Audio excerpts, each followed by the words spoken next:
Assalamualaikum warahmatullahi wabarakatuh. Perkenalkan, nama saya Fikram.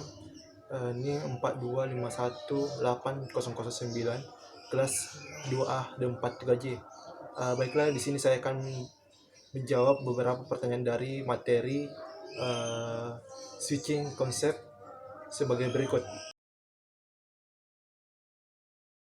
Adapun pertanyaan pertama, yaitu apa perbedaan dari routine table dan megatest table? Routine table adalah tabel yang memuat seluruh informasi IP address dari interface router yang lain, sehingga router yang satu dengan router yang lainnya bisa berkomunikasi. Routine table sendiri terdapat pada layer OSI ketiga, sedangkan MAC address table adalah tabel alamat MAC yang juga disebut addressable memory. Tabel konten yang digunakan pada switch Ethernet untuk menentukan di mana untuk meneruskan lalu lintas pada LAN.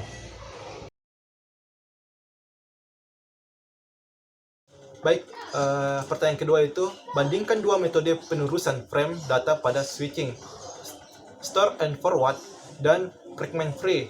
Store and forward digunakan untuk menyimpan frame untuk jangka waktu tertentu yang kemudian akan diperiksa terlebih dahulu oleh sistem. Setelah selesai, baru diteruskan menuju host yang menjadi tujuannya. Jika ketika diperiksa ditemukan frame yang error, maka akan secara otomatis dibuang.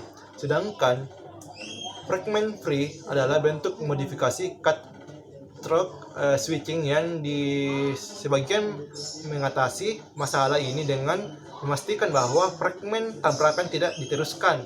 Fragment free akan menahan hingga 64 bit pertama dibaca dari sumber untuk mendeteksi tabrakan sebelum meneruskan.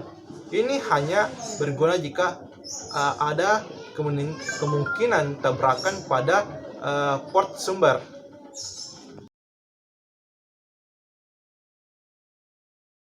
Nomor 3, bandingkan antara collision domain dan broadcast domain.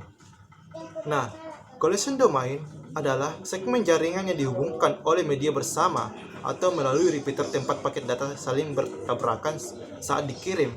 Domain tumpukan berlaku terutama di jaringan nirkabel, namun juga mempengaruhi versi awal Ethernet. Tabrakan jaringan terjadi bila lebih dari satu perangkat mencoba mengirim paket pada segmen jaringan secara bersamaan. Sedangkan broadcast domain adalah pembagian logis dari jaringan komputer, di mana semua node dapat saling dijangkau oleh broadcast pada layar data link.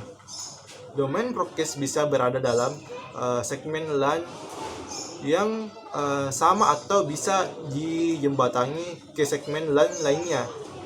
Perbedaannya pada kedua collision domain dan broadcast domain, yaitu collision domain hanya terjadi pada hub, sedangkan broadcast domain terjadi di seluruh intermedia device seperti router, switch, hub, access point, yang dimana semua klien yang terhubung ke perangkat tersebut akan menerima pesan broadcast.